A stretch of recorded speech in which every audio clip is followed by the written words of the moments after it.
Before the toilet is used, the water pump must be on at the control panel for the flush to work.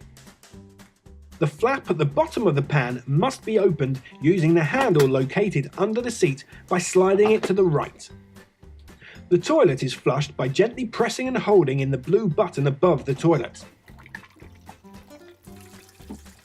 After all the water has drained into the cassette below, close the flap back up. A small light will appear next to the flush button when the toilet cassette is full and needs emptying. It's worth noting that the toilet seat rotates for extra legroom. You have 2 toilet rolls supplied.